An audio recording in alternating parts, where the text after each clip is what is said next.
नमस्कार, मी सीमा जळगाव तडका रेसिपीमध्ये तुम्हा सर्वांचे खूप खूप स्वागत करते। आज आपण 4 ते 5 लोकांसाठी घरातलाच खडा मसाला वापरून मस्त अशी झणझणीत चवीची खानदेशी शेवभाजी कशी तयार करायची ते बघणार आहोत। तर घरातलाच ताजा खडा मसाला असल्यामुळे या भाजीला अप्रतिम चव येते, रंग सुरेख येतो आणि भाजी बनवायला सुद्धा खूप सोपी आहे। तर 4 ते 5 लोकांसाठी शेवभाजी बनवत असताना आपल्याला इथे कांदा आधी भाजून घ्यायचा आहे।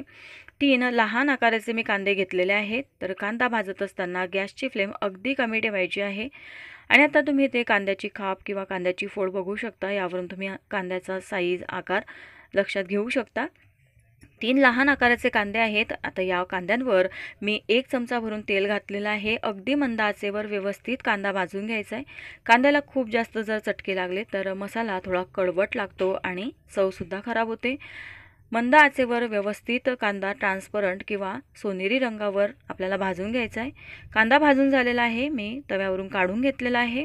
त्यानंतर खोबऱ्याचे काप मी इथे घेतलेले आहेत। तुम्ही वाटी बघू शकता, जनरली ही वाटी सर्वांच्याच घरात असते। साधारण 1 चमचा भरून हे खोबऱ्याचे तुकडे मी इथे घेतलेले आहे।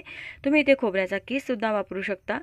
व्यवस्थित मंद आचेवर खोबरं सुद्धा इथे आपण भाजून घेतलेलं आहे। काढून घेते। इथे कुठलंही साहित्य भाजत असताना आपल्याला गॅस अजिबात मोठा करायचा नाही।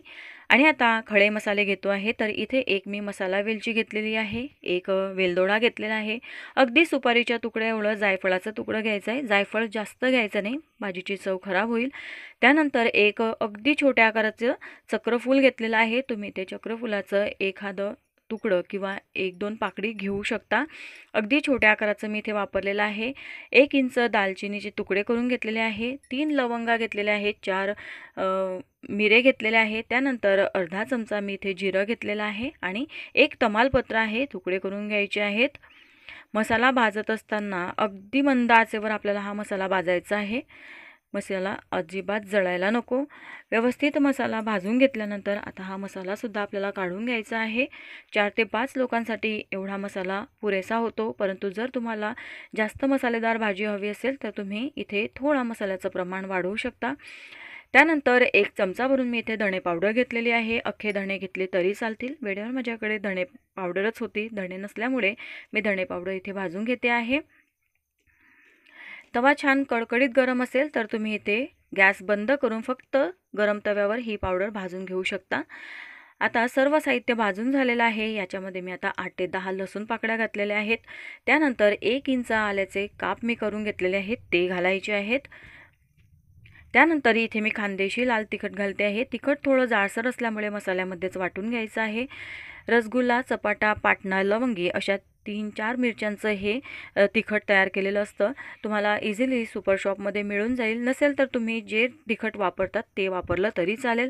आवश्यक तेवढं पाणी घालून अतिशय मऊ अशी ही पेस्ट आपल्याला तयार करून घ्यायची आहे। आता आपण भाजी करायला घेतो आहे। तर गॅसवर कढईमध्ये 2 मोठे चमचे भरून तेल घालायचं आहे। तेल थोडं जास्तच घ्यायचं आहे। गरम तेलामध्ये 1 तमालपत्र घातलेलं आहे। त्यानंतर तयार केलेलं हे वाटण घालायचं आहे। वाटण करत असताना लक्षात घ्यायचं आहे, पाणी अगदी कमी वापरायचं आहे, म्हणजे हा मसाला सुद्धा लवकर शिजला जातो। शिवाय जर जास्त पाणी असेल तर हा मसाला शिजायला वेळ लागतो आणि खूप जास्त उडल्यामुळे यातलं जे तेल आहे ते सुद्धा बाहेर निघून जातं आणि हवी तशी या भाजीवर तरी येत नाही। आता यामध्ये आपण चवीनुसार मीठ सुद्धा घालून घ्यायचं आहे। मसाला शिजवत असताना किंवा फ्राय करत असताना हातचा अजिबात सोडायचा नाही। जर तळाशी लागला तर भाजीचा रंग बिघडतो, चवसुद्धा बिघडते। आणि तुम्ही ते पाहू शकता, मसाल्याला रंग सुरेख आलेला आहे, मसाल्याला छान तेल सुटलेलं आहे आणि कढईपासून मसाला पूर्णपणे वेगळा झालेला आहे। आता हा तयार मसाला तुम्ही असाच गार करून हवाबंद डब्यामध्ये 8 दिवसासाठी फ्रीजमध्ये स्टोअर करू शकता आणि यापासून वेगवेगळ्या खानदेशी भाज्यासुद्धा तुम्ही बनवू शकता। तर आता यामध्ये आपण पाणी घालायचं आहे। 4 ते 5 लोकांसाठी भाजी बनवत असताना मी 3 ग्लास भरून अगदी कडकडीत उकळतं पाणी इथे वापरलेलं आहे। उकळतं पाणी घातल्यामुळे भाजीला उकळी लवकर येते, शिवाय तरंगसुद्धा खूप छान येतो भाजीवर। तर इथे साधारण 2 ग्लास पाणी मी आधी घालून घेतलं, व्यवस्थित मसाला आणि पाणी मिक्स करून घेतलेलं आहे।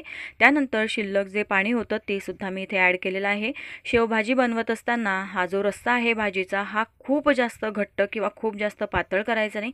खूप जास्त घट्ट झाला हा रस्सा तर यामध्ये आपण जेव्हा शेव घालतो तेव्हा हा रस्सा खूप जास्त दाट होतो आणि खूप जास्त दाट भाजी ही नसते, चवीला सुद्धा तशी खूप जास्त घट्ट भाजी खायला छान लागत नाही।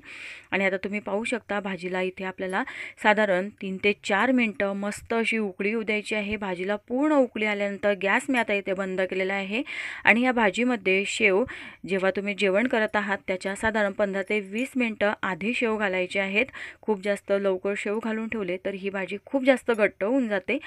तर रस्सा व्यवस्थित प्रमाणामध्ये करायचा आहे। शेव मी इथे घातलेले आहे, जे शेव मी इथे घातलेले आहे या शेवांना आमच्याकडे तुरखाटी शेव म्हणतात आणि आता यावर मस्त हिरवी कोथिंबीर घालायची आहे बारीक चिरून आणि तुम्ही ते रंग सुरेख बघू शकता भाजीला किती छान आलेला आहे। आणि ही भाजी तुम्ही पोळीसोबत, भाकरीसोबत, भातासोबत सर्व करू शकता। तर माझी ही आजची खानदेशी शेवभाजीची रेसिपी तुम्हाला कशी वाटली कमेंट्सद्वारे नक्की कळवा आणि चॅनलला सबस्क्राईब करायला विसरू नका। धन्यवाद।